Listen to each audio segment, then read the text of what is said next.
أيها الناس، أين المفر؟ البحر خلفكم والعدو أمامكم، وما لكم من الله إلا الصدق والصبر. بالخطبة دي بدأ طارق بن زياد يحفز جنوده. هذا الكلام كذب وافتراء.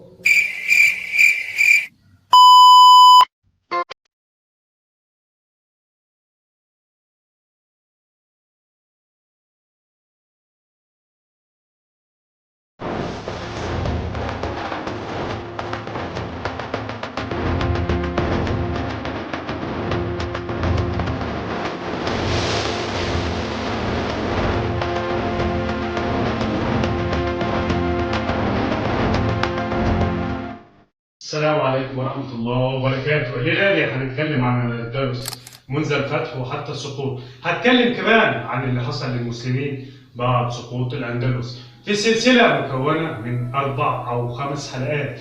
هتكلم فيها كمان عن الصراعات والأحداث وكمان الشخصيات.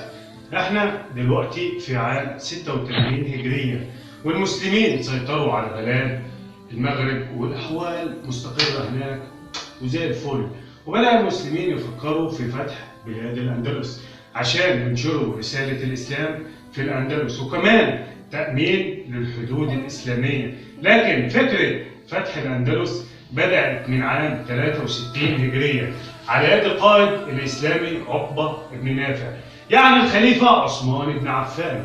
لكن فكرة التنفيذ الفعلي كان في عهد الملك عبد الملك بن مروان. فأرسل موسى بن نصير قائد الجيش الإسلامي في بلاد المغرب سرايا علشان يعرف أخبار والتضاريس الجغرافية والقوات المتواجدة في جنوب بلاد الأندلس.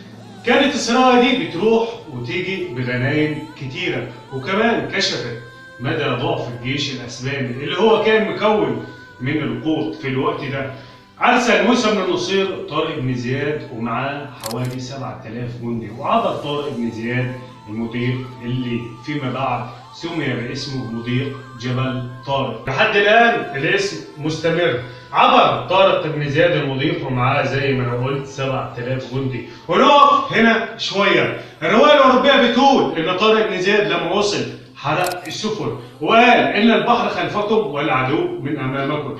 لكن الكلام ده لم يذكر في أي رواية إسلامية أو من طرف أي كاتب إسلامي. لكن لما نفكر في الموضوع ده هنعرف إن الرواية الأوروبية عايزة تثبت إن الإسلام مش دين رسالة، بمعنى إن المسلمين لما راحوا الأندلس ما حاربوش غير لما شافوا الموت قصادهم، ومفيش أي طريقة تانية للرجوع. لكن نبدأ نحلل الموقف واحدة واحدة. أولا المسلمين كانوا عارفين إن كده كده هيواجهوا جيش كبير تخطى حاجز ال100,000، وإنهم لازم يوصلوا الرسالة دي مش عشان يفتحوا بلاد كده وخلاص أو يستولوا على الغنائم بتاعتهم، لا، ده علشان يوصلوا رسالة الإسلام لكل بقاع الأرض، وكمان يرحموا الشعوب دي من الظلم والاضطهاد والجاهلية اللي هم عايشين فيها.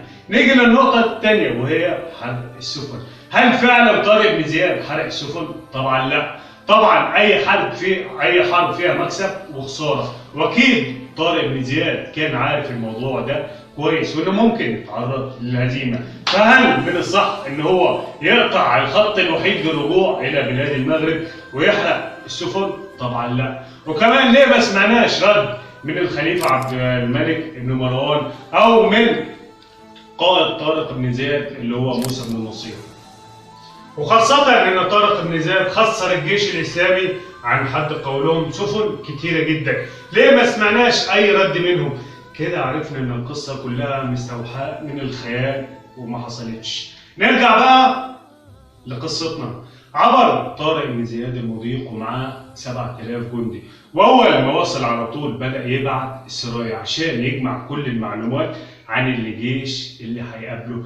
طبعا جات له المعلومات إن الجيش اللي قصاده أكتر من 100,000 جندي. طبعا طارق بن زياد معهوش غير 7000 جندي بس. فراح بسرعة طلب المدد من مين؟ من موسى بن النصير اللي مده ب5000 جندي كده. بقى الجيش الإسلامي بقيادة طارق بن زياد 12,000 جندي، والجيش القوطي اللي بقيادة لوزريق 100,000 جندي. وبدأت المعركة في 28 رمضان عام 92 هجريا، وانتصر المسلمين انتصار ساحق في الموقعة اللي سميت بوادي برباط، وقتل فيها الملك القوط اللي هو لوزريق. وبعت طارق بن زياد رسالة لموسى بن النصير يبشروه بالنصر. موسى بن النصير بعت رسالة لطارق بن زياد قال له خلاص خليك مكانك وما تتقدمش اكتر من كده عشان ما تتعرضش الجيش للخطر زي ما حصل مع مين؟ مع عقبة بن نافع في القيروان. المهم طارق بن زياد ما سمعش كلام موسى بن النصير واستمر في الفتوحات لحد ما فتح غرناطة وطليطلة وغيرها من بلاد الأندلس، وكمان دخل على مملكة ليو وقشتالية لحد ما وصل للخليج. أول ما عرف المسلمين بخبر الفتوحات الإسلامية في الأندلس جم من كل مكان وانضموا للجيش الإسلامي. وقدر موسى بن النصير يتقدم بجيشه اللي مكون من 18,000 جندي وعبر بيهم المضيق. موسى بن النصير خد طريق تاني غير اللي خده طارق بن زياد علشان يفتح مدن مختلفة غير اللي فتحها طارق بن زياد، وحاصر مدينة أشبيلية لمدة شهور لحد ما قدر يفتحها في النهاية. وكمان بعت ابنه عبد العزيز اللي فتح بلاد البرتغال دلوقتي. وتقدم موسى بن النصير لحد ما تقابل مع طارق بن زياد، وهنا موسى بن النصير شد على طارق بن زياد وعنفه، يعني زعق له كده بالبلدي لانه ما سمعش كلامه واستمر في الفتوحات بالرغم ان موسى بن النصير حذره. المهم اتقابل الجيشين واستمرت الفتوحات وفتحوا سرقسطة وكمان فتحوا برشلونة، وبكده تكون شبه الجزيرة الأيبيرية أصبحت تحت سيطرة المسلمين، يعني الأندلس كاملة تحت الحكم الإسلامي إلا مكان صغير اسمه صخرة بيلار. وتقدم موسى بن النصير علشان يفتحها، ولكن الخليفة عبد الملك بن مروان بعت لهم إنهم يوقفوا الفتوحات والرجوع إلى دمشق. وبكده تكون الحلقة الأولى من سلسلة الأندلس خلصت. استنوني الحلقة الجاية عشان نعرف ازاي المسلمين قدروا يفتحوا جنوب فرنسا، وكمان نعرف معلومات عن معركة بلاط الشهداء. والسلام عليكم ورحمة الله وبركاته.